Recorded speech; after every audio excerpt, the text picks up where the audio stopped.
بنی اسرائیل کے اندر ہمیشہ نبی اور بادشاہ موجود رہتے تھے۔ ایک وقت ایسا آیا کہ بنی اسرائیل میں کوئی نبی نہیں تھے، اور بنی اسرائیل کا جو اپنا علاقہ تھا نا وہ ملک شام ہے، تو قوم عمالقہ ایک قوم تھی اور بڑے سخت گیر لوگ تھے۔ انہوں نے بنی اسرائیل والوں کے ساتھ لڑائی کی، جہاد کیا اور انہیں ان کے علاقے سے نکال دیا۔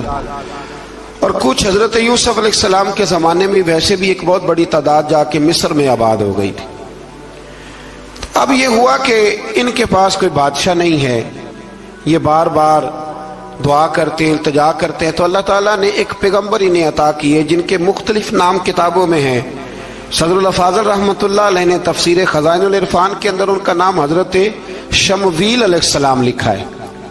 حضرت شمویل علیہ السلام کو اللہ تعالیٰ نے نبوت عطا فرمائی، اور جب حضرت شمویل علیہ السلام اللہ کے نبی ہوئے، بنی اسرائیل والوں کو یقین آیا کہ اللہ نے الحمدللہ ہمیں ایک نبی کے جھنڈے تلے جمع کر دیا ہے، تو پھر انہوں نے کہا کہ آپ ہمارے سامنے ایک بادشاہ بھی مقرر کریں تاکہ ہم اس کی سرپرستی میں جہاد کریں۔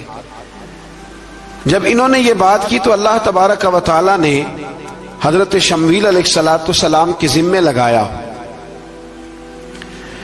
تو ایک اس زمانے میں اللہ کے نیک بندے تھے، جناب طالوت علیہ السلام ان کا نام تھا۔ تو حضرت شمویل علیہ السلام نے انہیں کہا کہ اللہ کریم نے نا تمہارا بادشاہ طالوت کو بنایا ہے، ان کا نام بھی قرآن مجید نے ذکر فرمایا ہے۔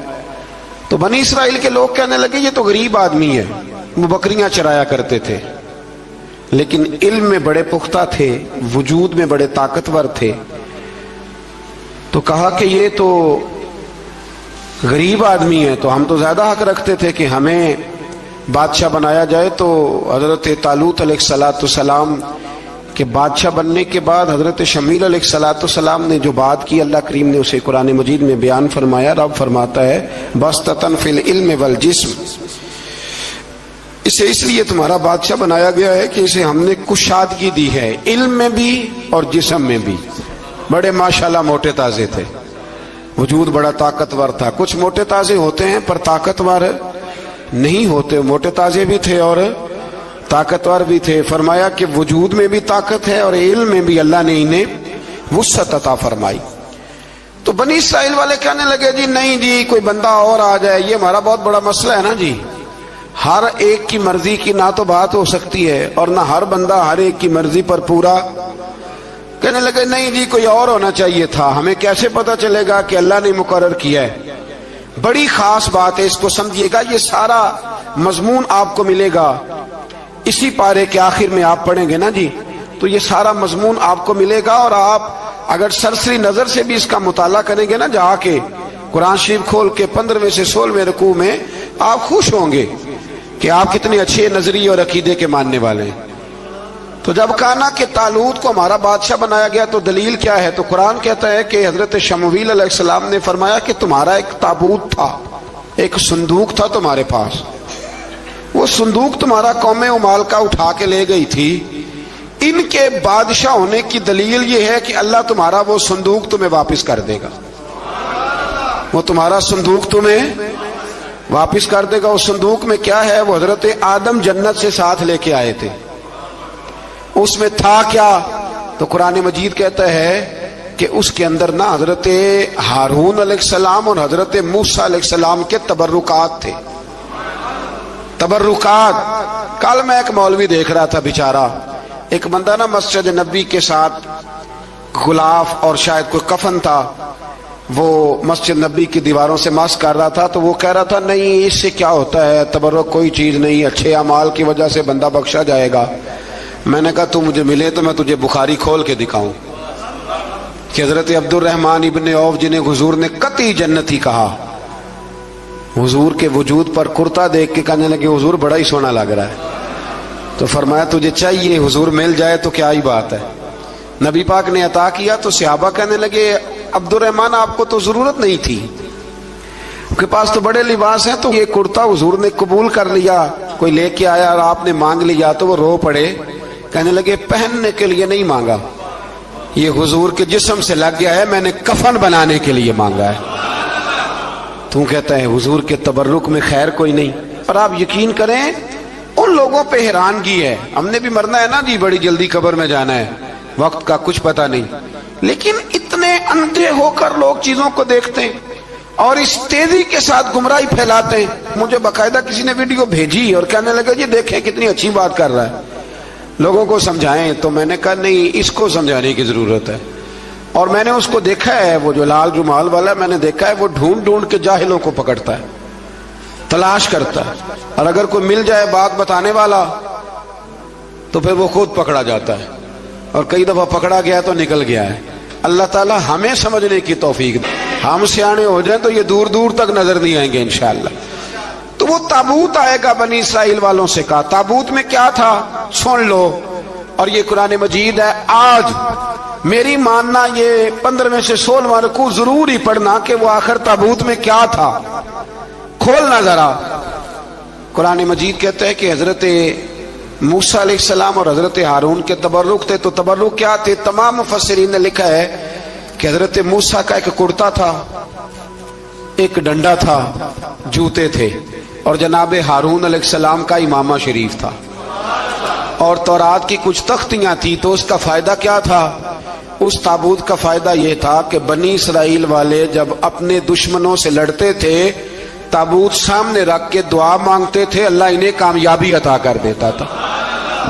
تو قوم عمالقہ کو بھی پتہ چل گیا کہ صندوق میں کچھ ہے جس کی وجہ سے یہ کامیاب ہو جاتے.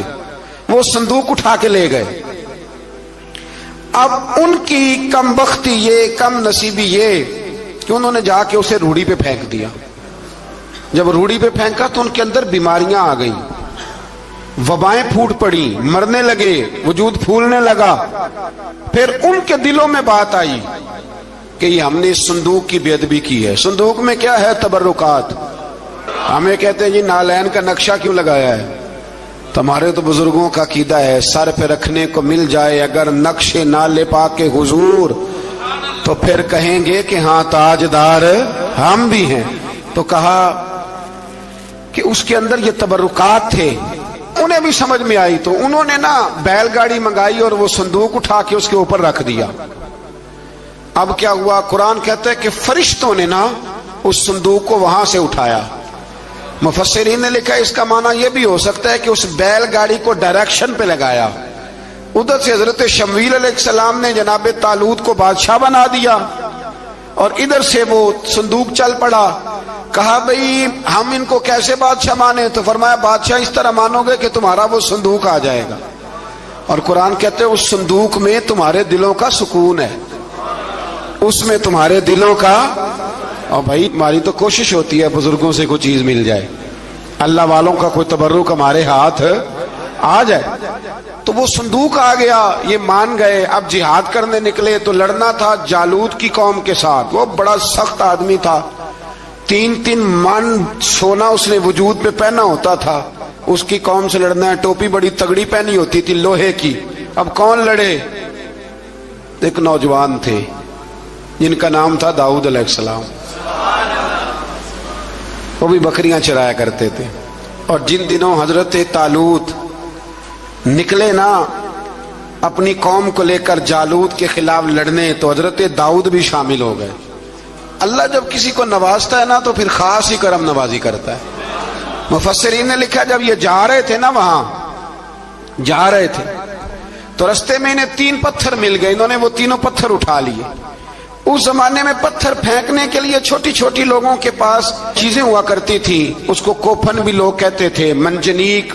اس کو سامنے رکھ کے پھر بنائی گئی. تو آپ کے پاس بھی وہ آلہ تھا جس سے دشمن پر پتھر مارے جاتے تھے. تو آپ وہ مشین لے کر، وہ آلہ لے کر وہاں پہنچے ہوئے تھے. 3 پتھر آپ کے پاس تھے. آپ فرماتے اس دن میں بڑا بیمار تھا، اتنا بیمار تھا کہ میرا رنگ پیلا ہو گیا. اب وہ جالوت کے سامنے کوئی نہیں جاتا تھا. تو جناب طالوت کہنے لگے کہ جو جالوت کو مارے گا نا، یعنی ان کے بادشاہ کو اس قوم کے، تو میں اسے اپنی آدھی سلطنت بھی دے دوں گا اور اپنی بیٹی کا نکاح بھی اس کے ساتھ کر دوں گا. دیکھیں اللہ نوازتا ہے تو کس انداز میں نوازتا ہے. تو حضرت داؤد کہتے ہیں وہ دور کھڑا تھا تو میں نے نا 3 پتھر مارے.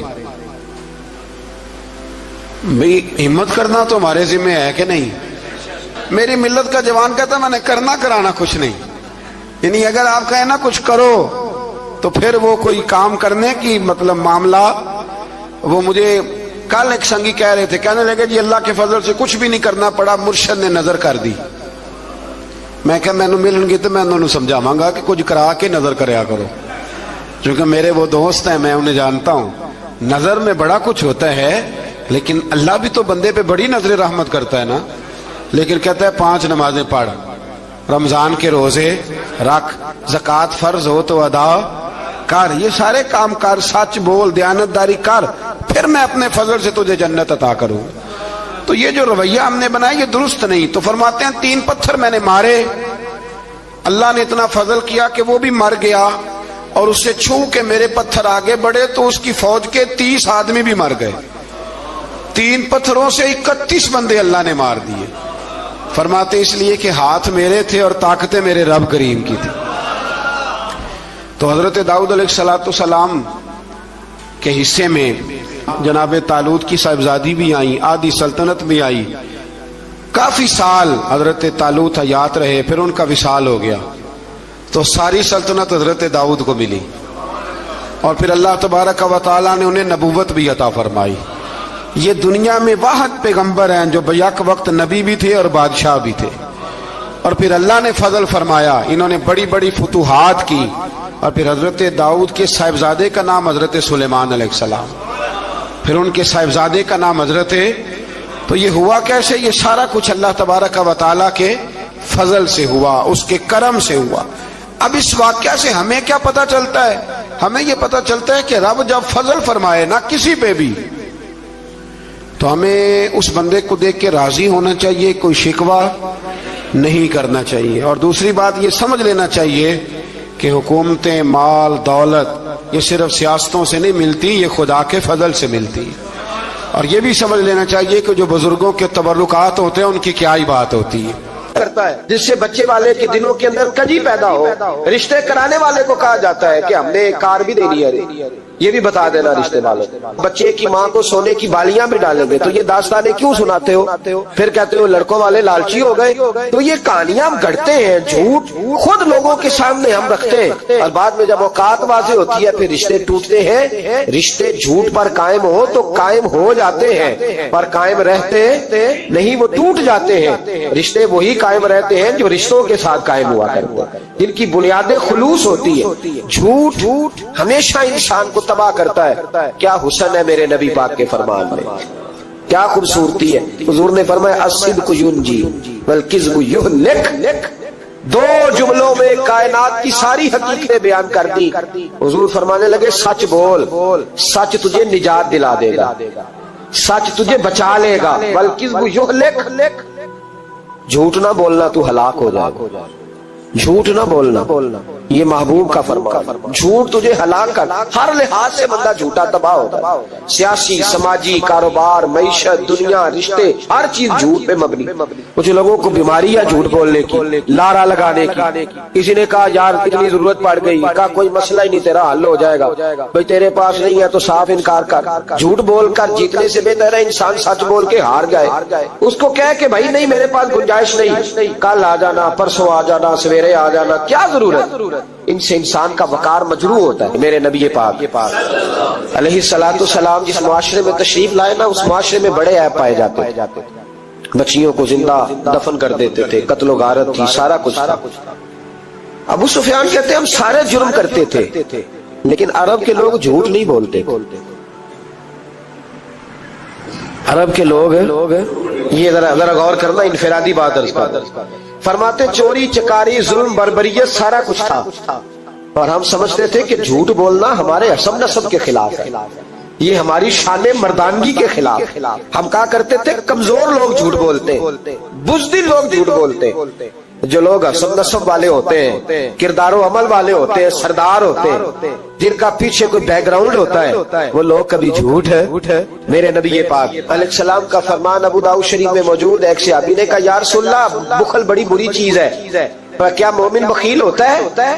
نبی پاک صلی اللہ علیہ وسلم نے فرمایا ہاں کبھی کبھی مومن کنجوسی کرتا ہے, ہو جاتی ہے, اگرچہ نہیں ہونی چاہیے. یا رسول اللہ مومن بزدل بھی ہوتا ہے؟ فرمایا ہو جاتا ہے. عرض کیا یکون المومن کذابا, یا رسول اللہ مومن جھوٹا بھی ہوتا ہے؟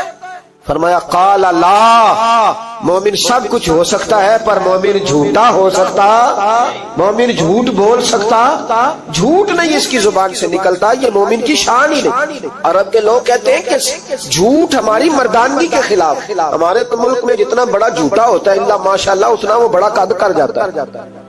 جس کو ہمارے ملک میں لوگوں نے سیاست نام ہی جھوٹ کا سمجھا، ٹی وی پہ بیٹھ کر بہت بڑی جماعت کا بہت بڑا سربراہ کہتا ہے فلانا کام 6 مہینے میں ہو جائے گا۔